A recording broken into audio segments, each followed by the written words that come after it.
पिछले 4-5 दिन से अर्थव्यवस्था को लेकर बड़े जोर शोर से चर्चा है। सरकार सीना ठोक के कुछ बातें कह रही है, हमने भी कुछ बातें कही हैं, लेकिन असलियत यह है कि अर्थव्यवस्था पर दो मत हो ही नहीं सकते हैं, क्योंकि अर्थव्यवस्था को आंका आंकड़ों से जाता है और आंकड़े झूठ नहीं बोलते हैं।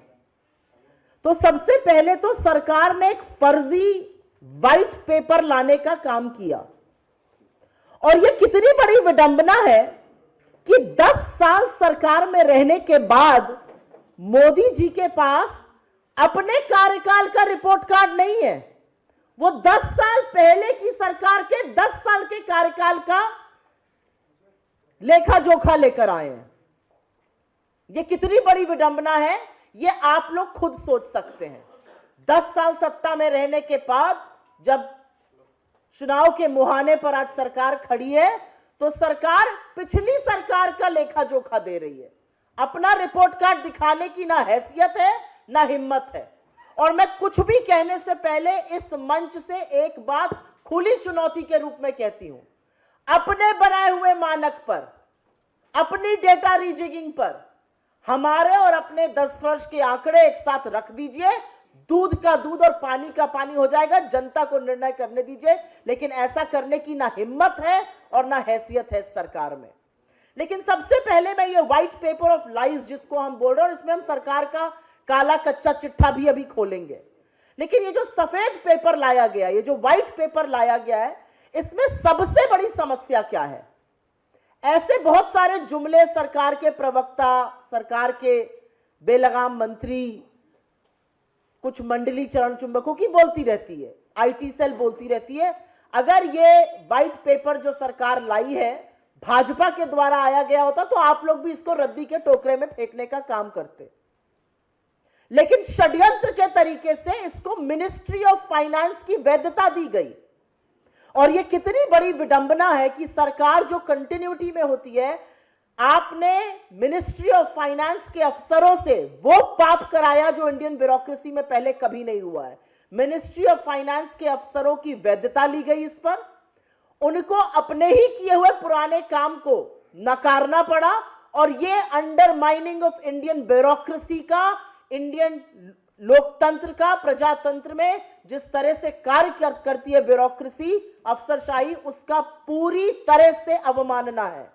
This really undermines India's bureaucracy because you are making officers of the Ministry of Finance repudiate and reject their own work. 10 साल का फलसफा कुछ पॉइंट्स में अंकित कर देती हूं और उसके बाद में डिटेल में बात कर लेंगे। बड़ी कोशिश की गई, सीरीज बदली गई, पैमाना बदला गया, सब कुछ कर दिया गया। उसके बावजूद, इस रीजिगिंग के, इस षड्यंत्र के बावजूद, पैमाना बदलने के बावजूद, यूपीए के 10 वर्ष में जीडीपी ग्रोथ इनके 10 वर्षों से कहीं अधिक थी। डेकेडल 10 वर्ष की एवरेज जीडीपी ग्रोथ 6.7% थी, इनकी 5.9% है। जीडीपी ग्रोथ हमने इनको 6.7% पे सौंपी थी। 6% से नीचे उस जीडीपी ग्रोथ को लाने का काम मोदी सरकार ने किया है। इस सरकार के कार्यकाल में आय घटी है, उपभोग घटा है, निवेश घटा है, बेरोजगारी बढ़ी है, महंगाई बढ़ी है, आमदनी घटी, लेकिन बचत खप गई है। देश पर कर्जा बढ़ा है, रुपया गिरा है, पेट्रोल डीजल महंगा हुआ है, सिर्फ जबानी जमा खर्च सुना गया है। बेरोजगारी हमारे समय की शायद सबसे बड़ी त्रासदी है।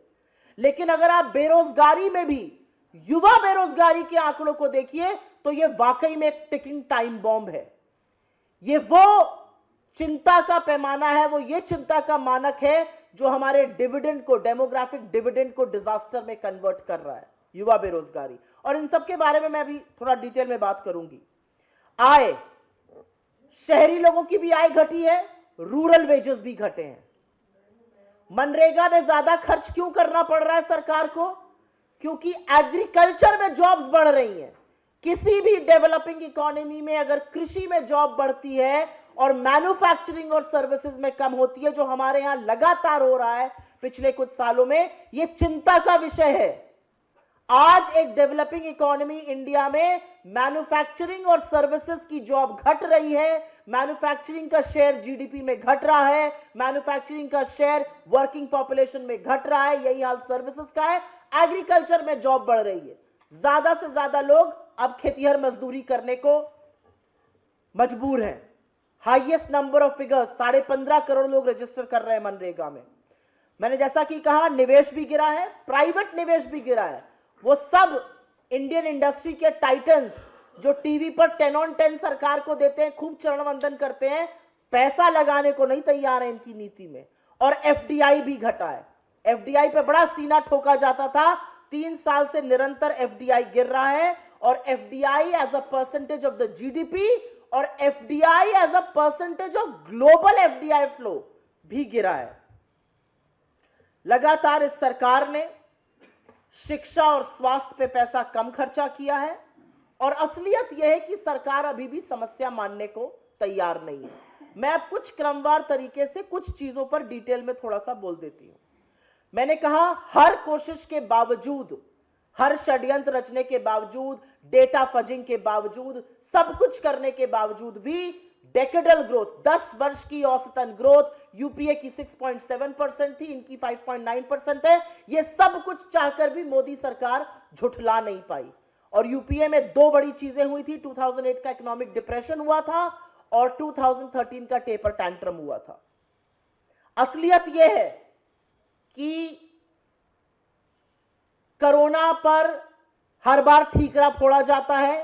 कोरोना आने के पहले इस देश की जीडीपी ग्रोथ आधी हो गई थी और उसके आधे होने का कारण नोटबंदी और विफल रूप से जो जीएसटी लगाया गया वो था। आपकी जानकारी के लिए याद दिला दूं कि 2016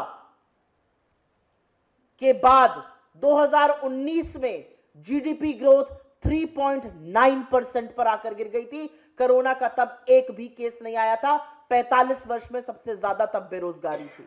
तो यह सरकार की विफल नीतियों का प्रमाण है, ठीकरा कोरोना पे ना फोड़ा जाए। और आज भी हमारी जो जीडीपी ग्रोथ रेट है वो 6% के आसपास है। जो बड़ी इकोनॉमीज है, चाहे वो यूएस हो, चाहे वो यूरोपियन इकोनॉमीज हो, वो पैंडेमिक में जो उनको चोट पहुंची, जो पैंडेमिक में क्षति हुई उनको अर्थव्यवस्था में, उसको दूर करके अब आगे बढ़ चुकी हैं। हम अभी भी 6% पे ग्रो कर रहे हैं और किसी को भी मूर्ख बनाने का कोई यहां पर मतलब नहीं है। असलियत यह है कि यूएस की इकोनॉमी 21 ट्रिलियन डॉलर इकोनॉमी है और अगर वो 2-3% पे भी ग्रो करती तब भी हमसे कहीं ज्यादा ग्रो करती है। हमारी महज 3 ट्रिलियन से थोड़ी ज्यादा की इकोनॉमी है। कंजम्पशन, और ये बात करनी जरूरी है, जीडीपी पर मैंने आपको बताया कि कैसे सरकार के लाख आंकड़ों के साथ खिलवाड़ करने के बावजूद 10 वर्ष में सबसे ज्यादा जीडीपी ग्रोथ यूपीए के शासनकाल में हुई। कंजम्पशन, उपभोग, जो लोग चीजें खरीदते हैं, खाने की, पहनने की, साबुन, तेल, मंजन, कंघी इत्यादि, लगातार घट रहा है। कंजम्पशन की ग्रोथ पिछले 5 साल में मात्र 3% हुई है और यह चिंता का विषय है क्योंकि कंजम्पशन हमारी जीडीपी का 60% हिस्सा है। असलियत यह है कि कंजम्पशन को अगर ज्यादा अंदरूनी तौर से उस डेटा को देखा जाए तो अमीरों की सरकार और गरीबों की तरफ बेरुखी साफ होती जाती है। पैसेंजर व्हीकल सेल, 4 पहिया गाड़ी जो है वो एनुअल रेट 4.6% से बढ़ रही है, लेकिन 2 व्हीलर की जो सेल है वो मात्र 0.7% से बढ़ रही है। यूपीए के शासनकाल में ये 9% से बढ़ती थी। 2 पहिया वाहन लोअर मिडिल क्लास, गरीब, ग्रामीण क्षेत्र में लोग खरीदते हैं, उसकी ग्रोथ मात्र 0.7% है, जो यूपीए के शासनकाल में 9% होती थी। 1% से कम की ग्रोथ है। तो अभी भी जो अमीरी और गरीबी का फासला है वो उपभोग में भी आपको साफ झलक रहा है। ग्रामीण क्षेत्रों में एफएमसीजी की जो सेल है, साबुन, तेल, मंजन, बिस्कुट, ये कम है। और ये कैसे पता चलता है? आप HUL, हिंदुस्तान यूनिलीवर को देखिए, ITC को देखिए, ब्रिटानिया को देखिए, उनके सेल्स के फिगर देखिए। वो दिखाता है कि कैसे ग्रामीण क्षेत्रों में लोग गरीबी और कम आय से जूझ रहे हैं और इसीलिए साबुन, तेल, मंजन, इस तरह की चीजें नहीं खरीद पा रहे हैं। अब बात करते हैं जो मैंने बहुत गहन विषय यहां पर उठाया था, और वो विषय है कृषि में नौकरियों का बढ़ना और मैन्युफैक्चरिंग और सर्विसेज में नौकरी का घटना। कोई भी डेवलपिंग इकोनॉमी, किसी भी फास्ट ग्रोइंग डेवलपिंग इकोनॉमी में जहां पर डेवलपमेंट की तरह इकोनॉमी जाती है, वहां पर नौकरी मैन्युफैक्चरिंग और सर्विसेज में बढ़ती है। लोग कृषि से निकलकर उन क्षेत्रों में जाते हैं क्योंकि कृषि की जो जॉब्स होती हैं वो कम रेम्यूनरेटिव, उसमें कम पैसा, कम आय होती है, ये माना जाता है। लेकिन असलियत यह है कि इस सरकार के कार्यकाल में पिछले 10 साल में कृषि की नौकरियां बढ़ी हैं, मैन्युफैक्चरिंग की घटी हैं, सर्विसेज की घटी हैं। मैन्युफैक्चरिंग की एवरेज ग्रोथ रेट 6% से कम रही है 10 साल में, और जीडीपी में उसका शेयर हमारे शासनकाल में 17% था, वो घट के 14% हो गया है। मैन्युफैक्चरिंग में करीब 12% से 12.5% के करीब लोग एंगेज होते थे जॉब्स के माध्यम से, वो महज 11% हो गया है। इसी तरह से सर्विसेज में भी जबरदस्त गिरावट आई है, और इसका पूरा प्रमाण यह है कि सरकार को मनरेगा में इस बार के बजट में 26,000 करोड़ अतिरिक्त खर्चा करने पड़े, क्योंकि लोग कृषि की मजदूरी करने को मजबूर हैं, उनके पास नौकरी नहीं है मैन्युफैक्चरिंग और सर्विसेज में। अब ऐसा क्यों हो रहा है? ऐसा इसलिए हो रहा है क्योंकि लोगों की आय नहीं बढ़ रही है। उपभोग क्यों कम है? क्योंकि आय नहीं बढ़ रही है। रूरल वर्कर के जो वेजेस हैं वो सिर्फ और सिर्फ 1% बढ़े हैं इस सरकार के शासनकाल में, मात्र 1% इंक्रीज इन रूरल वेजेस। पता नहीं किस मुंह से वित्त मंत्री खड़े होकर कहती हैं रूरल वेजेस दुगने हो गए हैं। उन्हीं का डेटा, और अभी मैं ये जुमले के साथ समझा भी दूंगी कि कैसे उन्हीं का डेटा प्रूव करता है कि रूरल वेजेस मात्र 1% बढ़े हैं। अनएम्प्लॉयमेंट पे बात करना थोड़ा जरूरी है। जैसा कि मैंने कहा, एक भी कोरोना केस आने से पहले 45 साल में सबसे ऊंचे शिखर पर बेरोजगारी थी, और सबसे भयावह स्थिति, ये हमारा आंकड़ा नहीं है, ये वर्ल्ड बैंक का डेटा है, सबसे भयावह स्थिति जो यूथ अनएम्प्लॉयमेंट है उसको लेकर है। सीएमआई का आंकड़ा दीजिए तो ये कहते हैं झूठा है ये आंकड़ा। चलिए सीएमआई का आंकड़ा नहीं देते हैं। वर्ल्ड बैंक का आंकड़ा क्या कहता है? वर्ल्ड बैंक का आंकड़ा ये कहता है कि 2004 से 14 के बीच में यूथ अनएम्प्लॉयमेंट 17.8% पर था, और आज इस सरकार के 10 साल के शासनकाल में करीब 25% पर है। ये मेरा आंकड़ा नहीं है, ये सीएमआई का डेटा नहीं है, क्योंकि सीएमआई का डेटा और भी भयावह है, वो 44% युवा बेरोजगारी बता रहा है। वर्ल्ड बैंक का आंकड़ा बताता है कि पिछले 10 साल में औसतन यूथ अनएम्प्लॉयमेंट 25% रहा है, जो कि कभी 17% होता था। Investment is an act of faith, बहुत बार कहा गया है। मैं विनीत जी को कहती रहूं हमारी बहुत अच्छी पॉलिसी है, बहुत अच्छी पॉलिसी है, मेरी खूब तारीफ करते रहें, लेकिन अपना पैसा ना डालें मेरी पॉलिसी में, अपना पैसा ना लगाइए। यही काम इंडियन इंडस्ट्री कर रही है। जो ग्रॉस फिक्स्ड कैपिटल फॉर्मेशन होता है वो टोटली स्टैग्नेंट है। इंडियन इंडस्ट्री यहां पर पैसा निवेश करने को तैयार नहीं है।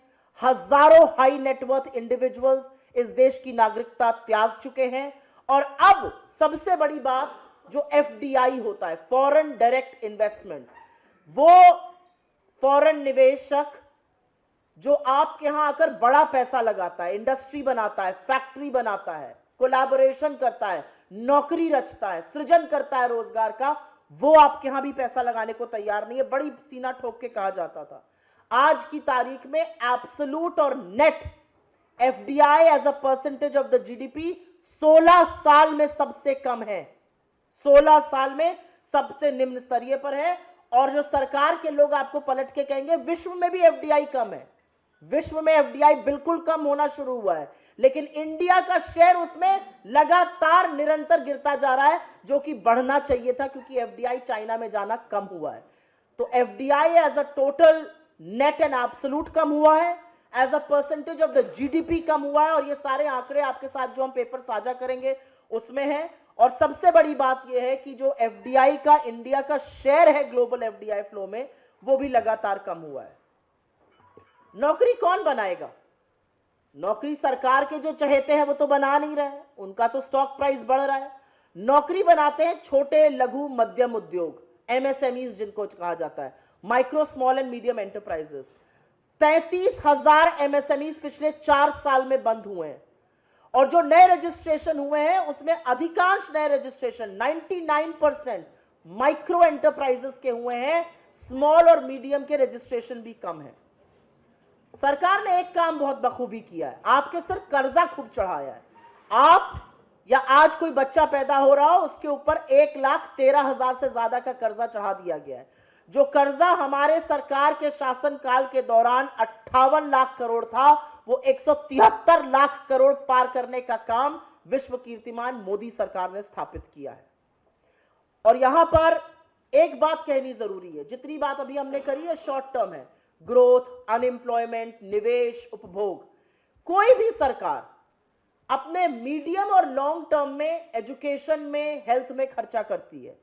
एसर सर्वे आया है जिसको दुनिया मानती है, ये सरकार नहीं मानती, मुझे नहीं पता।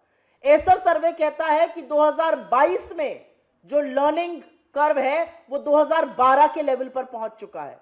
मतलब जो 10 साल में हमने बढ़त हासिल करी थी वो वापस उधर जा चुकी है, और हम करीब 4.6% एजुकेशन पर बजट खर्चा करते थे, उसको धीमे धीमे धीमे धीमे कम करते हुए 3% से नीचे 2.9% पे बजट ले आई है सरकार।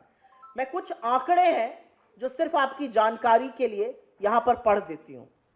ये कंपैरिजन है यूपीए और एनडीए का, और चुनौती है मोदी सरकार को, चुनौती है फाइनेंस मिनिस्टर को कि सेम आंकड़ा जिस पैमाने पर आप चाहिए आप लगाकर प्रस्तुत कर दीजिए, लेकिन आप कर नहीं पाएगा क्योंकि इतने सारे डेटा फजिंग और इतने सारे षड्यंत्र के बावजूद हमारे आंकड़े आपसे बेहतर हैं। ये 10 साल के आंकड़े प्रस्तुत कर रही हूं।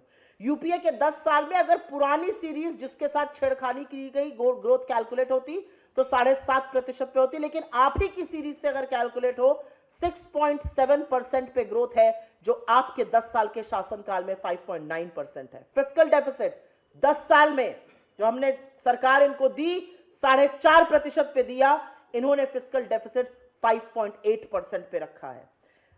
डेट, कर्जा हमने जब इनको सरकार सौंपी 58 लाख करोड़ था, जो 173 लाख करोड़ है। डेट टू जीडीपी, कर्जे का जीडीपी का अनुपात हमने इनको सौंपा 67% पर 82% पर ले गए हैं। हाउस होल्ड सेविंग जो बचत होती है, और इंडिया में बचत लोग करते हैं, 23% ऑफ जीडीपी था, 19% जीडीपी का हो गया, क्योंकि लोगों की नौकरियां गई हैं, महंगाई बढ़ी है, आय कम हुई है, लोग अपनी बचत से को खर्चा करने को मजबूर है। फार्म वेजेस, रूरल जो वेजेस होते हैं, आय जो होती है किसान की, 4.1% पे हमने इनको दी थी, 1.3% ग्रोथ पर ले आए हैं। एनपीए, पब्लिक सेक्टर बैंक के एनपीए 8 लाख करोड़ थे 2004 से 2014 के बीच पर, 55.5 लाख करोड़ 2014 से 2023 के बीच में।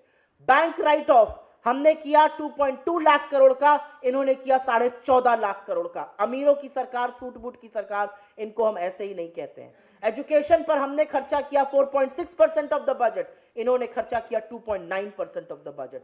टोटल एक्सपोर्ट्स ऑफ जीडीपी हमारे टाइम पर 17% थे, इनके टाइम पर 13% है। यूएस डॉलर हमने रुपया इनको दिया 61 पर, इन्होंने पहुंचाया 83 पर। शेयर ऑफ मैन्युफैक्चरिंग हमारे टाइम पे 17%, इनके टाइम पर 14%। Production of crude oil, Modi ji बोलते थे हम आत्मनिर्भर बनने वाले हैं, 36 मिलियन टन हमारे वक्त में क्रूड ऑयल प्रोड्यूस होता था, 28 मिलियन टन इनके वक्त में प्रोड्यूस हो रहा है।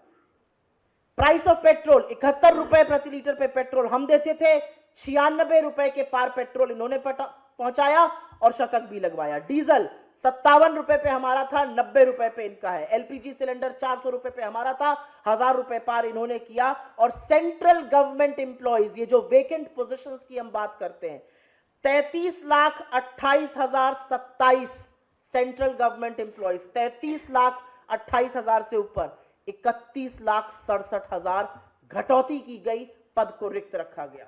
और अब मैं इस मंच से, थोड़ा लंबा हो रहा है लेकिन मैं इस मंच से वो जुमले पढ़ देती हूं जिसका नाम अब सरकार नहीं लेती है, क्योंकि गारंटी की नई बात होने लगी है। जो गारंटी 14 के पहले दी गई थी उसका क्या हुआ, वो जुमले निकले। 2 करोड़ सालाना रोजगार, 15 लाख सबके अकाउंट में, सारा काला धन 100 दिन में वापस आएगा। पेट्रोल और डीजल 35 रुपए प्रति लीटर पे मिलेगा। फार्मर इनकम डबल होगी 2022 तक। 5 ट्रिलियन की इकोनॉमी बनेगी 2022 तक। हर सर पे छत होगी 2022 तक। 100 स्मार्ट सिटी बनेंगी 2022 तक। इस गारंटी का क्या हुआ? क्योंकि ये गारंटी नहीं, ये जुमला था, और ऐसे ही जुमले लगातार बोले जा रहे हैं। आज सरकार कहती है बेरोजगारी है ही नहीं। आईटी कंपनीज ने 2,60,000 नौकरियां 2023 में घटा दी, क्योंकि निवेश और उपभोग दोनों नहीं हो रहा है। जुमला था 15 लाख बैंक अकाउंट में लाने का। बड़े बड़े स्विंडलर्स, बड़े बड़े वो लोग आप पर चूना लगाकर आपकी नाक के नीचे देश छोड़ के भाग गए। पिछले 10 साल में एक फ्यूजिटिव को सरकार वापस नहीं ले पाई, चाहे वो मोदी जी के मेहुल भाई हो, चाहे नीरव मोदी हो, चाहे विजय माल्या हो, चाहे संदेशारा हो, चाहे रितेश जैन हो। तमाम ऐसे लोग जो देश छोड़कर मोदी सरकार की नाक के नीचे भाग गए। ये जुमला आता रहा कि 15 लाख अकाउंट में आएंगे, भगा उनको दिया गया, चपत आपकी लग रही है। फार्मर इनकम डबल करनी थी, 27 रुपए कमा रहा है आज का एवरेज फार्मर। 25 करोड़ लोगों को गरीबी से निकाला गया। दोनों सदनों में मैंने सुना बड़ी निर्लज्जता से प्रधानमंत्री और वित्त मंत्री इसकी बात कर रहे हैं। किसने इसकी पुष्टि की है? नीति आयोग ने, मानक बदलकर। क्या यूएनडीपी ने इसकी पुष्टि की है? क्या वर्ल्ड बैंक ने इसकी पुष्टि की है? क्या आईएमएफ ने इसकी पुष्टि की? और अगर यह सच है तो उपभोग क्यों कम है? अगर 25 करोड़ लोगों को गरीबी की सीमा रेखा से निकाला गया तो 80 करोड़ को फ्री का राशन क्यों देना पड़ रहा है? अगर 25 करोड़ को निकाला गया तो माल न्यूट्रिशन क्यों है? हम 111वां स्थान पर क्यों है भुखमरी के इंडेक्स में? ये बातें सरकार नहीं बताएगी। सरकार कहेगी हमने 11 करोड़ 80 लाख फार्मर्स को पीएम किसान सम्मान दिया। असलियत यह है कि उनकी संख्या घटकर 8 करोड़ हो गई। और एक असलियत यह भी है कि किसान से आपने जीएसटी लगाया, उसकी खाद पर, उसकी दवाई पर, उसके कृषि के उपक्रम पर। डीजल उसको महंगा दिया। 28 लाख करोड़ की वसूली आपने सिर्फ किसान से करी। और अंत में मैं सिर्फ इतना कहना चाहती हूं, बड़ी बड़ी बातें, आईआईटीज बनाए, एम्स बनाए, ट्रिपल आईटीज बनाए। वेकेंट पोजीशन आईआईटीज में 9,600 के ऊपर है, ट्रिपल आईटीज में 1,000 के ऊपर है, सेंट्रल यूनिवर्सिटीज में 22,000 के ऊपर है। पीएम मुद्रा से बहुत पैसा दिया गया। असलियत यह है एवरेज लोन साइज 25,000 का था। 25,000 आप में से जिसको चाहिए उसको देते हैं। एक धंधा शुरू कर एक बिजनेस शुरू करके दिखाइए, कोई नहीं कर सकता है। और अंत में जिस जीएसटी के नाम पे बहुत कूदफांद हुई, 50% इस देश की सबसे गरीब आबादी 64% जीएसटी अदा कर रही है और सरकार वसूली करके अपनी पीठ ठोक रही है। जिस इन्फ्लेशन के नाम पर बड़े बड़े दावे किए जाते थे, बहुत हुई महंगाई की मार, असलियत यह है कि फूड इन्फ्लेशन 9% के आसपास लगातार बना हुआ है। और एक साल भी पिछले 5 वर्षों में जो इन्फ्लेशन का लेवल है 4%, वो अचीव नहीं हुआ है। लगातार 6% के आसपास इन्फ्लेशन रहा है। मुझे ऐसा लगता है कि काफी डिटेल में मैंने इस पर बात करी है, क्योंकि ये कच्चा चिट्ठा सरकार का खोलना जरूरी था। खोलना इसलिए जरूरी था क्योंकि सरकार अगर अपने ही दिए हुए मानकों से, अपने ही दिए हुए आंकड़ों से कंपैरिजन करे तो वो पाएगी कि हर मोर्चे पर अर्थव्यवस्था के सरकार पूरी तरह से विफल है। चाहे वो निवेश हो, उपभोग हो, ग्रोथ हो, बेरोजगारी हो, महंगाई हो, कर्ज हो, रुपया हो, पेट्रोल डीजल की कीमतें हो, ऐसा कोई भी मानक नहीं है जिसमें इस सरकार ने, मोदी सरकार ने यूपीए से बेटर परफॉर्म किया हो। तो झूठ बोलना एक कला है, लेकिन आंकड़ों के साथ खिलवाड़ नहीं किया जा सकता है। और ये सरकारी आंकड़े, मैंने एक भी आंकड़ा अपना नहीं कोट किया है, एक भी प्राइवेट आंकड़ा नहीं कोट किया है। ये सारे सरकारी आंकड़े हैं, ये बजट के आंकड़े हैं, ये इंटरनेशनल एजेंसीज के आंकड़े हैं। और अगर सरकार के अंदर हिम्मत है तो जिस चार्ट का मैंने यहां पर प्रोडक्शन किया, जो हम आपके साथ साझा करेंगे, ऐसी एक चार्ट सरकार जरूर बनाए और लोगों के सामने लाए, इस देश को निर्धारित करने। Roti Bank Foundation has served over 1.5 crore meals to needy kids. Feed a child with just ₹40. Please donate generously. Visit rotibankfoundation.org. Join hands to build a healthy India. Stay ahead with our cutting-edge news app. Instantly access the latest shorts in just 1 minute and breaking news in just 50 words. Download now for a smarter, faster news experience.